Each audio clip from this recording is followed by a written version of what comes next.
Howdy Crystal Conclave, it's NESHY, and we're playing in the KC Grand Tournament with Crystal Beasts this weekend. It's been a blast because Crystal Beasts are always that rogue deck that no one expects. And today I'm going to actually make a matchup chart to show you how many good matchups Crystal Beasts actually have in this current metagame. So we're here on the Duel Links meta tier list, and you can see we have top tier Resonators. I don't know how that happened. Thunder Dragons tier 2, it's always like the tier 2 spot.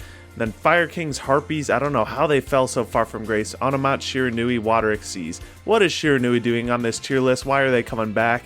And then Onomat, Water Xyz, Fire King, obviously, being pretty relevant decks. You'll notice Blue Eyes isn't on this tier list. I have no idea why. Why are they becoming less and less popular? I guess like people are getting bored of it, sick of the deck. They don't want to compete in it in tournaments or something. Or maybe Duel Links meta is really hiding something from us. They don't want us to know that Blue Eyes is still on the tier list, and they want people to think that the meta is really shaken up more than it actually is. But if we look over at power rankings, you'll see two more decks on the tier list. You'll see Tech Genius and Yosenju and Cyber Dragon, three more decks on the tier list. So today we're going to actually do a matchup chart with these specific decks. And if you'll notice, over on Tier Maker, we have these decks right here: Cyber Dragon, Tech Genius, Yosenju, Shiranui, Fire King, Onomat, Water Xyz, Harpies, Thunder Dragon, and Resonators. So let's go ahead and go through what the Crystal Beast matchups are, represented here by Neos because we're always drawing the one of Neos. First up, Cyber Dragon. I'm throwing Cyber Dragon in disadvantage. Before, it used to be auto loss, but thanks to the limiting of Storm, it's a little bit more manageable, but there's still main decking Cosmic Cyclones. You know, they could open up triple Cosmic Cyclone and one Cyber Load Fusion, and that's just GG because, you know, Cyber Style's one heck of a skill. There's one game though where I put up double Conclave, Bond, and Neos Fusion. So that's like the god hand for Crystal Beast. So we set up double Conclave with the Brave Neos up, and then they had double Cyclone to deal with the two Cosmic Cyclones, Herald of the Abyss, and Cyber Load Fusion. So that's GG. They got the Herald of the Abyss away, the Brave Neos, and that's just rough. Cyber Dragon is a very rough matchup for us. Not as much as it was before because Storm is limited, thank the Lord. Next up we have Tech Genius. I'm putting Tech Genius in advantage. We actually have a pretty good Tech Genius matchup because we're good at just bouncing back their synchros or just setting up Roach and keep them from playing the game at all, which is really funny. The only problem we have against Tech Genius is if they're going first, they could set up for the Black Rose play, which really sets us back and kind of loses us the game. You know, they get rid of our Conclaves. But what I've been seeing is actually the Quarion setup. I haven't been seeing any Black Rose setups, just the Quarion setup. So if they set up for Quarion, which is like level 9, 2 tuners, so you just like have the one Pegasus out and then you set up two Conclaves and then you're good to go. They're going to banish the Pegasus, but it don't matter. You're just going to double Conclave them on the next turn. Next up is Yosenju. Yosenju is a disadvantage matchup for us because they don't mind being bounced back to hand. That's the only form of removal we have is Conclave bouncing back to the hand. Sure, you can run Lightning Storm, but they're bounced back to the hand. Sure, you can run Necro Valley, but they don't care about bringing stuff from the graveyard. Brave Neos is actually one of the biggest threats against them, but they have Yosenju Sword Sting. So it's actually pretty rough to deal with Yosenju. We really just have to play aggro the whole time. It's not necessarily auto loss, though I am kind of inclined to put it in auto loss. But if you play aggressive right from the start and bounce back their Shiranui Sword Sting instead of bouncing back the monsters, you're good to go. Next up, Shiranui. Bro, I don't know what Shiranui's doing on this tier list. Shiranui is so free. It always has been. When they were tier 1, it used to be like a little bit tougher, more like advantage, but Shiranui's so free, especially if we run Necro Valley. Next up, Fire Kings. If we run Necro Valley, the game's over, but I'm putting it in even because the Arvata is one heck of a card. Arvata can negate our Abyss Dweller. Abyss Dweller shuts down everything in their graveyard, but Arvata stops that. So Arvata is like the biggest threat against us. We don't care about the Garunix destroying all our Crystal Beasts. Sure, trigger my Conclaves if you want. I very much like that, but if it weren't for Arvata, it'd be more like advantage, maybe even free, but Arvata is just like the one card in the deck that is actually pretty scary for us. Next up, we have Onomat. I'm putting it in even, actually. Onomat can set up, they have a lot of back row removal like Cosmic Cyclones. Sometimes they run Hey Trunade, actually most of the time they run Hey Trunade.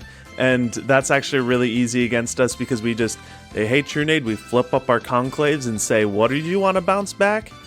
So there's not really much that they could do against us. One thing that Automat players have really been doing against me because they see me playing Jesse is turn 1 they'll set up number 18.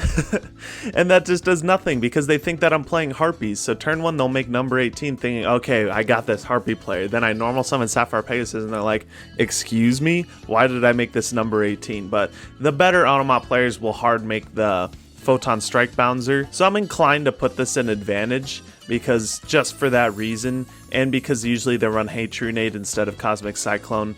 But you know, I respect the deck, I'll put it in even. Next up, Water Xyz. This is advantage for sure. Dweller does nothing against us, we don't care. It stops the Zephyros, I guess, if you're running the Neos Fusion engine, but it's like, yeah, we just bounce back the Dweller, bounce back the Hope Woven Dragon Spider Shark. You know, the matchup's pretty easy. Dweller does nothing. The Heavy Infantry pops our face-up Crystal Beast, which is alright, I guess. But yeah, once you get past that turn 2, turn 3, you know, the deck's out of gas and you got it from there.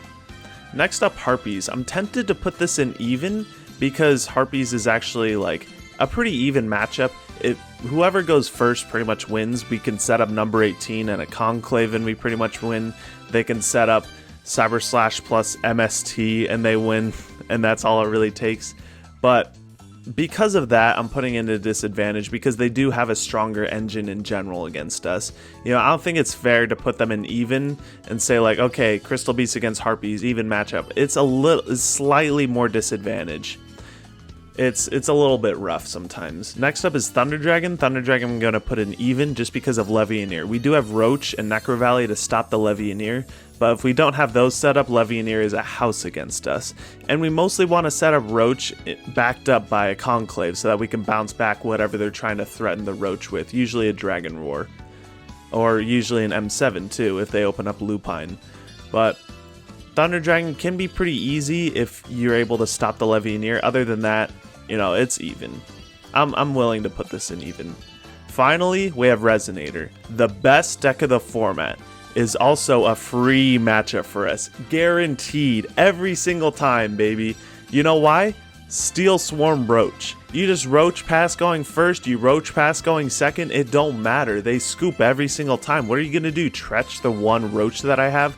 That's what I do to play around Tretch. I just don't summon anything else. And I just play Roach Beatdown. And then if they want to try and threaten the Roach with anything else, like they're trying to attack over it with, you know, Goblin Attack Force, I guess, because you can't go into a Synchro against Roach. You just Conclave bounce it back, and you just keep doing Roach Beatdown, baby.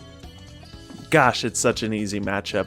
And then going second, you know, if they already have the Red Rising and Resonate and 2 Resonators up, you just summon Roach, you attack over one of the Resonators, or if you have a Crystal Beast in the back row, you have Bond set up so you can actually attack over the Red Rising Dragon with the Roach. Or you just set up Conclaves, bounce back the Red Rising, and it's like, okay, are you going to Synchro from there? I don't think so. Yeah, this is such an easy matchup because of Steel Swarm Roach. They just kind of cry.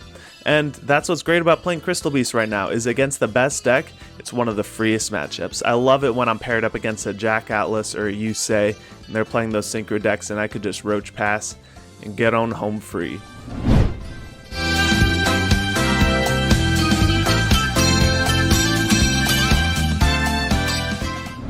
That's going to be the matchup chart for the KC Grand Tournament for the June 2021 season. Thank you very much for watching. If you haven't already, make sure you subscribe to join in on the Crystal content and join the Crystal Conclave Discord so you don't miss out on the Crystal Beast conversation that's happening right now with many top Crystal Beast duelists. And I know that's kind of an oxymoron, top Crystal Beast duelists, but I promise we're good. Anyway, thank you very much for watching the video, and I'll see you in the next one.